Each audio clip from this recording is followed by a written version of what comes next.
I want to do a little video on my creek boat. This is the M10, the 10-footer. I've also have a M98, which belongs to my girlfriend, that I started out with. I just wanted a little bit more room for my dog and a big decoy bag and a battery and stuff. A few things I've did to it, as you can see, I've camoed it. Sometimes when I come in at night, it's dark. I got these little battery powered lights for the bow and stern. The stern light actually just, I've got it, I didn't bring it because I ain't planning on being out there dark, but it just sticks down in there and pop in, pop out.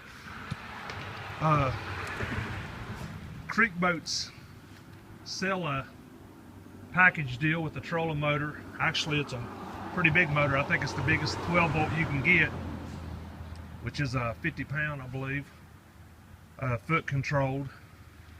But I rigged up my own with this is a 43 or 34 pound thrust, I can't remember. It's got an oversized prop on it.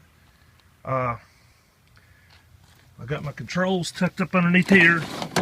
I rewired it. This will go to the front.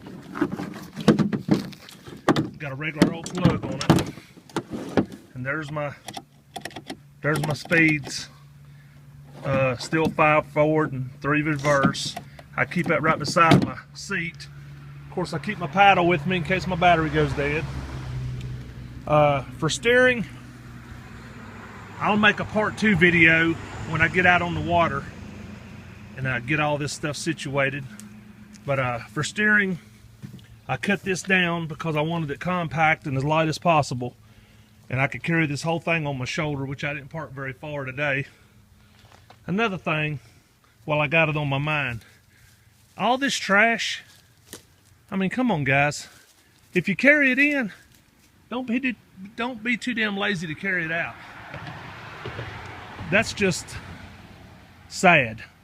I mean, we got all this to enjoy and this is how y'all treat it.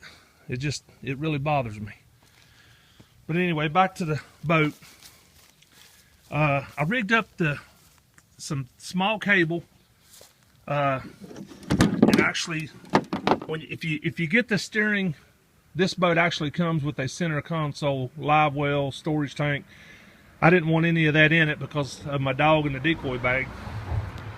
But if you do, these little platforms there, that's where your foot pedals would go if you had that model. But I rigged me up some just cables, and all I do is, whether I got my waders or my boots on like today, I just drop that down over my boot and left to right, and that steers it.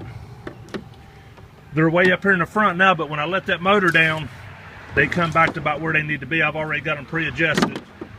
It's got an indention in it for a battery box. My battery, believe it or not, 12 volt. Looks like a cooler. Well, it is a cooler. It had a sandwich container here in the top. Like I said, I've just got a regular cord on that,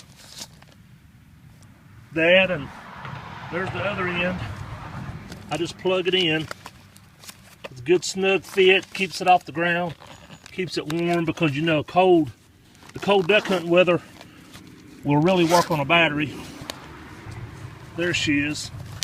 12 volt, 34 amp hours. It's actually out of a power wheelchair.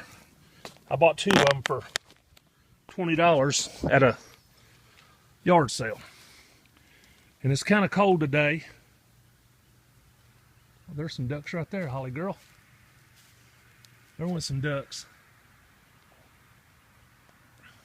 Look like gadwall. Anyway, there's my coveralls. It's kind of cold today. My gear bag, which I don't keep nothing there but my calls, which today I didn't even bring no decoys because I'm just idling around or floating around jump shooting. Got a shell box, waterproof shell box, These ain't waterproof. That's my shell belt. There's my calls. But like I say, everything's easy to carry. That's my gear bag. Of course, I got my Mossberg 935 waterfowl and a floating gun case. I mentioned a seat. Creek boats actually sell a nice little contoured boat seat that sits on that railing right there, so you can slide it forward and backward as you need. But what I use is just my old turkey lounger that I turkey hunt with. This is one of my older ones. I put tennis balls on the legs because when it was a new boat, I was paranoid about scratching it up, of course. It's a perfect fit. As you can see, it just sits right down in there. And if you've ever sat in one of these turkey loungers, you know how comfortable they are. I just flop that in there and put my battery up there in the front in my little bag, put my gear bag right there between my legs to lay my shotgun across. When I got my decoys, I tuck them in the front, or I'll slide the seat forward and put them back here in the back. But anyway, when I get in the water and get situated, I'll make you another little video and maybe show you how I rigged up the steering and all. And I know you're supposed to have it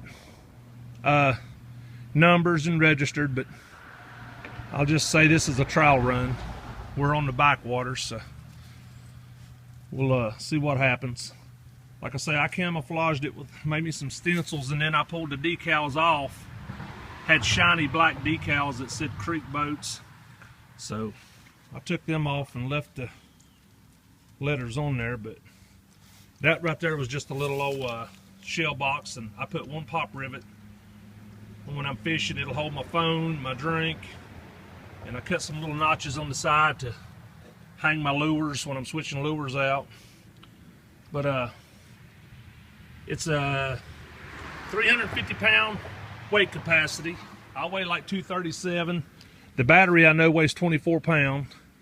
I don't know what the trolling motor weighs, but I cut it down to as small as I could get by with.